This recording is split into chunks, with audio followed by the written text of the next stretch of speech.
differentiating prime from composite numbers. I'm back, your teacher, Catherine.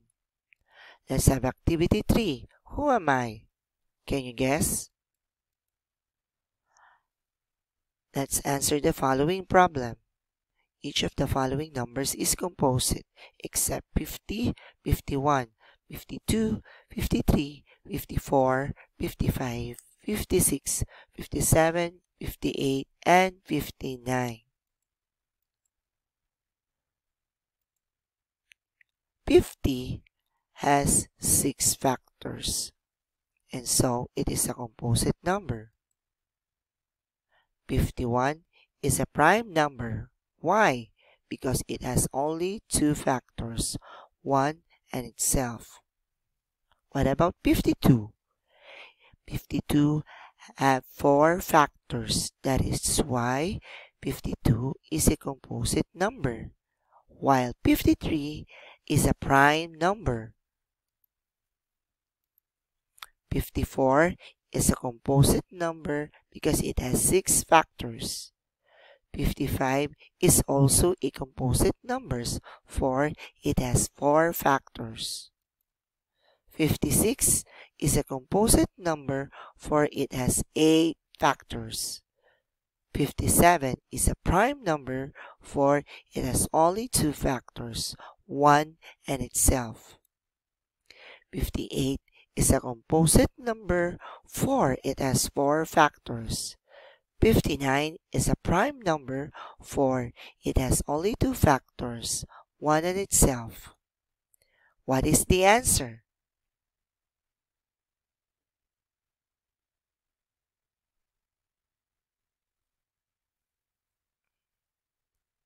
Correct. 51, 53, 57, and 59 are all prime numbers. Problem number 2. The prime numbers between 10 and 19 are... How did you arrive at that answer? Let us see. So these are numbers from 10 to 19. Kung napapansin nyo, merong naka-color ng red na number at naka-black.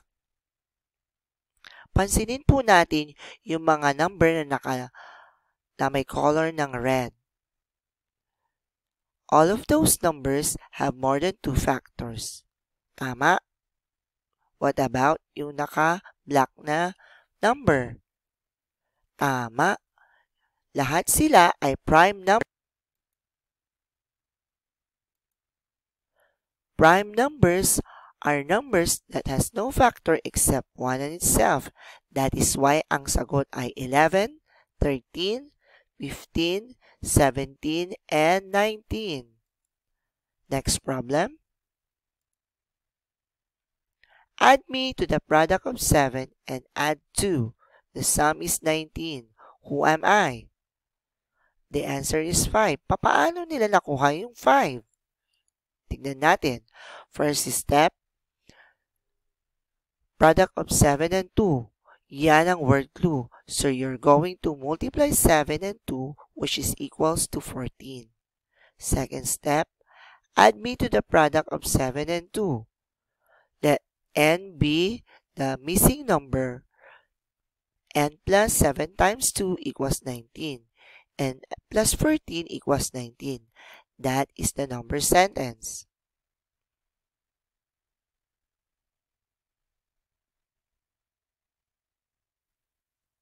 Alright?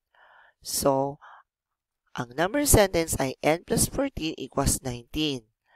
19 minus 14 equals 5. So, ang sagot ay 5. Tignan natin kung tama yung sagot. N plus 14 equals 19. N is 5 plus 14 equals 19. Tama. Ang galing. Next number.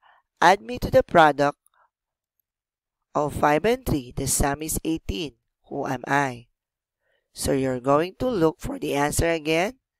The answer is 3. Papaano natin nalaman na ang sagot ay 3? Alright, let's get the word clue.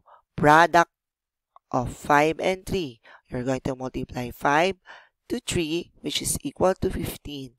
Second step, add me to the product of 5 and 3. So, you're going to add me. Add me means the missing number. So, n plus 5 times 3 equals 18. So, the number sentence is n plus 15 equals 18. Third step, you're going to write again the number sentence, and then you're going to transfer 18 to the left side. You're going to subtract. 18 minus 15 is equal to 3. So, n is equal to 3. Tignan natin kung tama yung sagot natin. N plus 15 equals 18. N is 3 plus 15 equals 18. Very good. Ang galing.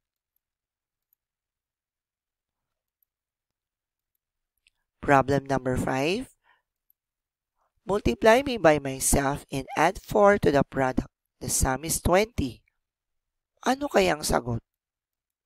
First step, multiply me by myself. So, let n be myself. So, n times n equals blank. Second step, add 4 to the product. So, n times n plus 4 equals 20. Third step, n times n plus 4 is 20. That is the number sentence. You're going to subtract 20 to 4. 20 minus 4 equals 16. What number, if you're going to multiply itself, will have a product of 16? Ano kayang number yun?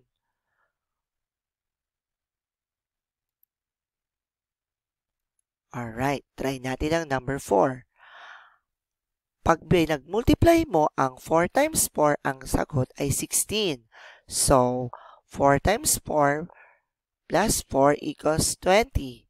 So, 4 times 4 is 16 plus 4 equals 20. Tama. So, tama ang sagot natin. 4. Are you ready to answer activity 3? Get your mathematics for activity sheets, page 8, activity 3. Answer the following. But before you will answer the following questions, the following problems, always remember this. Read the problem slowly and understand carefully. Identify what is asked, what are given. Identify the word clue para mas madaling intindihin, i-chop-chop natin. And then the operation to be used. Make a number sentence, and then proceed with the solution to find the answer. Good luck, guys! Thank you!